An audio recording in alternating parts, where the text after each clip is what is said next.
Hello! Kamusta mga lods? Ito, gumawa ako ngayon sa araw na ito ng margok. Itong margok ko walang karne. Gulay lang siya. Ayan mga lods. Talong na ganyang kalalaki yung gayat. Ayan. Ganyan siya kalalaki. Talong, kusa, at carrots. Sibuyas, hindi ko ginayat. Bilog ko siyang nilagay. Tapos, black lemon. Ayan. At syempre, yung cinnamon na kahoy, yung tawagin nila darsin. Ayan, carrots. Dapat ito meron pa ring beans ka. So, syempre, wala na kasi yun ang wala. Ayan. At syempre, iginisa ko yung mga gulay na yan sa sibuyas.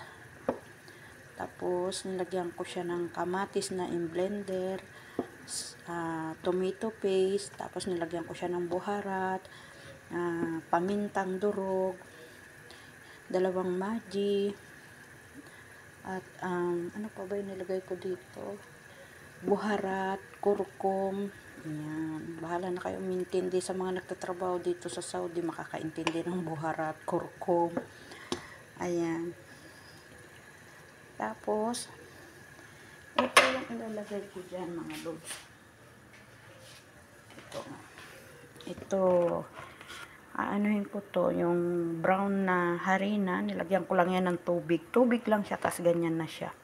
Tapos mamaya, bibilugin ko yan ng bilog na bilog bago ko lalaparin. Saka ko ilalagay dyan sa ibabaw niyan. After 30 minutes, yun, luto na yun.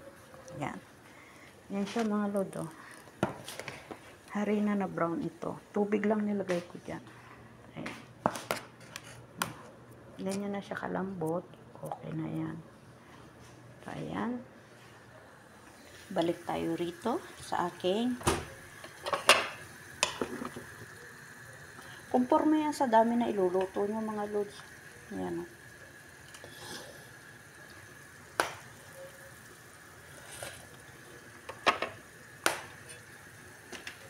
Siyempre, lagyan natin siya ng asin. Ayan. Mas okay sana to mga lods kung mayroong karne. Ayan. Yan lang mga lods. Bye-bye. Salamat sa walang sawa ninyong panunood sa aking munting vlog.